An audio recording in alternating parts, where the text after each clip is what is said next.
Hello guys, welcome back to my channel Talha 300। তো আজকে আমরা জানবো স্পিন টুল সম্পর্কে। তো স্পিন টুলকে বোঝার জন্য আমি শিফট প্রেস করে একটি সিলিন্ডার নিয়ে নিচ্ছি। তারপর দেখতে পারবেন নিচে একটি উইন্ডো ওপেন হয়ে গেছে। তো এখানে দেখতে পারবেন ভার্টিসিস, যতগুলো ভার্টিসিস অ্যাড করবেন এটা ততই স্মুথ হবে। তো আমি ভার্টিসিস অ্যাড করে নিচ্ছি। তারপর আমি ট্যাব প্রেস করব এডিট মোডে যাওয়ার জন্য।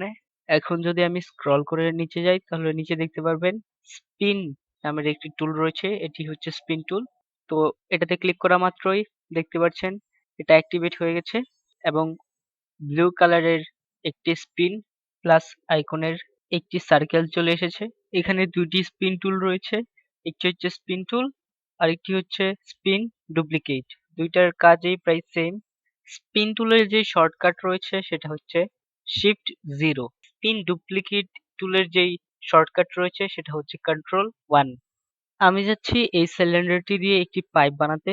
তো পাইপ বানানোর জন্য আমি এই সিলিন্ডারটির উপরে যে ফেসটি রয়েছে সেই ফেসটিকে সিলেক্ট করে নিচ্ছি। সিলিন্ডারের ফেসটিকে সিলেক্ট করার পর আমার স্পিন টুলটি অ্যাক্টিভেট রয়েছে।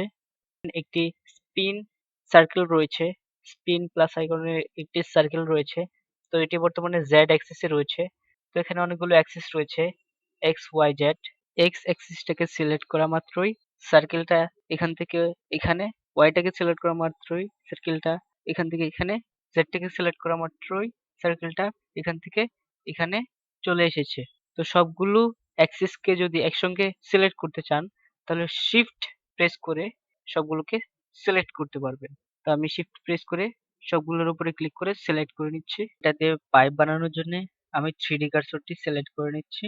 তারপর 3D কার্সরটি এখানে রেখে আবারও আমি স্পিন টুলটি অ্যাক্টিভেট করে নিচ্ছি। তারপরে দেখতে পারবেন স্পিন টুলের সার্কেল গুলো এই 3D কার্সরে চলে এসেছে। এখানে প্লাস আইকনের যে রেড কালারের অ্যাক্সেসটি রয়েছে এটাকে যদি আমি সামনের দিকে ড্র্যাগ করি তাহলে দেখতে পারবেন এটা কিন্তু একটি পাইপের শেপে চলে গেছে। তো পাইপটাকে আরেকটু সামনে নিয়ে যাচ্ছি। আমি চাচ্ছি এটাকে এক্স ডাইরেকশনে একটি পাইপ বানিয়ে নিয়ে যেতে। সেজন্য কি করব, সিলেক্ট টুলটিকে সিলেক্ট করে আমি এই ফেসটিকে সিলেক্ট করে প্রেস করে এক্সট্রুড করব। তারপর 3D কার্সরটি সিলেক্ট করে 3D কার্সরটি এখানে রেখে দেব। তারপর স্পিন টুলটিকে অ্যাক্টিভেট করব। অ্যাক্টিভেট করা মাত্রই স্পিন টুলটি এখানে চলে আসবে। তো তারপর আমি যদি এই গ্রিন কালারের যে স্পিন সার্কেলটি রয়েছে এটাকে যদি ড্র্যাগ করি তাহলে দেখতে পারবেন এক্স ডাইরেকশনে কিন্তু একটি পাইপ ক্রিয়েট হয়েছে। এখন আমি চাচ্ছি এটাকে ওয়াই ডাইরেকশনে পাইপ বানিয়ে নিয়ে যেতে। সেজন্য আমি এই রেড কালারের যেই প্লাস সার্কেলটি রয়েছে স্পিন সার্কেল এটাকে আমি ড্র্যাগ করব। তাহলে দেখতে পারবেন এটা এক্স ডাইরেকশনে একটি পাইপ ক্রিয়েট হয়ে গেছে। এখন যদি এটার স্টেপস বাড়াতে চান বা স্মুথ ভাবে একটি পাইপ ক্রিয়েট করে নিয়ে যেতে চান তাহলে উপরে লেফট সাইডে স্টেপস নামের একটি উইন্ডো রয়েছে। এটাকে যদি আমি ইনক্রিজ করি অথবা টাইপ করে ভ্যালু দিয়ে দেই, তারপর আমি কন্ট্রোল জেড প্রেস করব। এখন যদি আমি এটাকে ড্র্যাগ করি তাহলে দেখতে পারবেন এটা কিন্তু অনেক স্মুথ ভাবে একটি পাইপ ক্রিয়েট করেছে এবং এটার মধ্যে অনেকগুলো স্টেপস রয়েছে।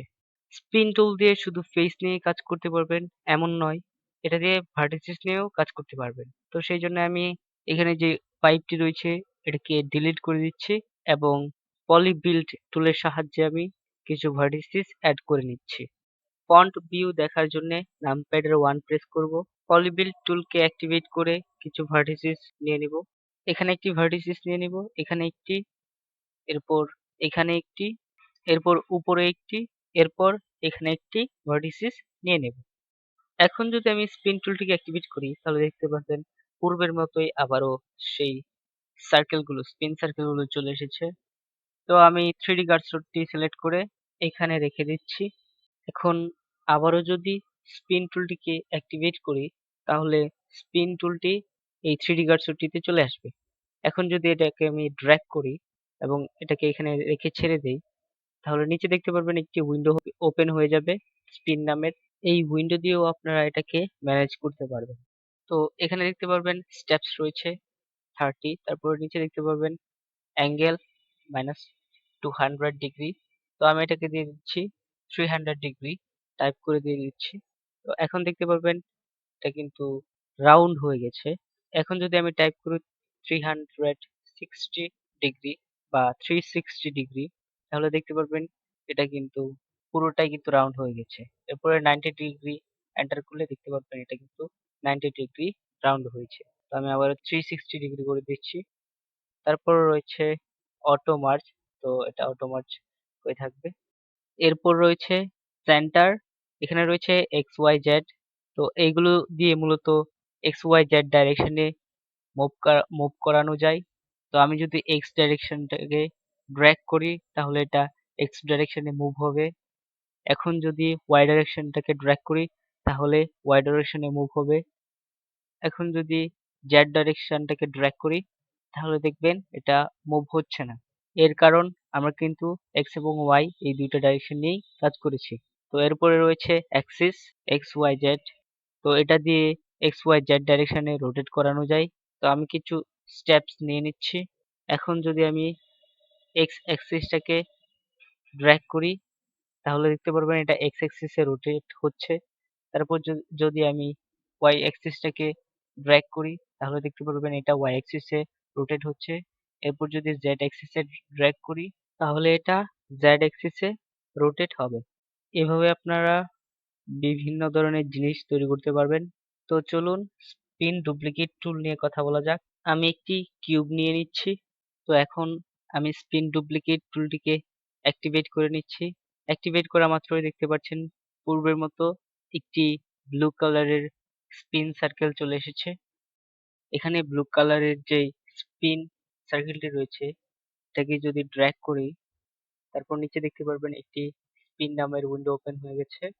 তো এখানে অনেকগুলো অপশন রয়েছে, স্টেপস, অ্যাঙ্গেল, সেন্টার, অ্যাক্সিস, পূর্বের যেই অপশনগুলো ছিল সেগুলোই রয়েছে।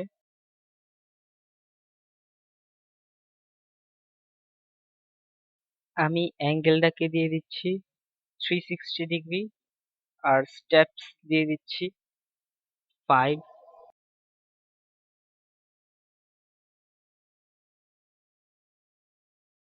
তো পূর্বের মতো এই সেন্টারে চলে আসলাম মুভ করানোর জন্য। তারপরে এক্স যে ডাইরেকশনটা রয়েছে এটাকে ড্র্যাগ করলাম তাহলে এক্স ডাইরেকশনে মুভ হবে। তো আমি আরো কিছু স্টেপস নিয়ে নিলাম। তো এখন যদি এক্স ডাইরেকশনটাকে মুভ করি তাহলে দেখতে পারবেন এটা এক্স ডাইরেকশনে মুভ হচ্ছে। এখন যদি এটাকে ওয়াই ডাইরেকশনে মুভ করি তাহলে এটা ওয়াই ডাইরেকশনে মুভ হবে। এখন অ্যাক্সিস, অ্যাক্সিস দ্বারা রোটেট করানো যায়। তো আমি যদি এক্স অ্যাক্সিসটাকে ড্র্যাগ করি তাহলে এটা এক্স অ্যাক্সিসে রোটেট হবে, ওয়াই অ্যাক্সিসে রোটেট হবে। জেড অ্যাক্সিসকে ড্র্যাগ করলে জেড অ্যাক্সিসে রোটেট হবে। এটাকে টাইপ করেও ভ্যালু দিয়ে দিতে পারবেন। এখন রয়েছে ওয়াই, ওয়াই অ্যাক্সিসকে ড্র্যাগ করলে ওয়াই অ্যাক্সিসে রোটেট হবে, জেড অ্যাক্সিসকে ড্র্যাগ করলে জেড অ্যাক্সিসে রোটেট হবে। তো আমি জেড অ্যাক্সিসকে 0 দিয়ে দিচ্ছি, ওয়াই অ্যাক্সিসকে 0 দিয়ে দিচ্ছি, এক্স অ্যাক্সিসকেও 0 দিয়ে দিচ্ছি।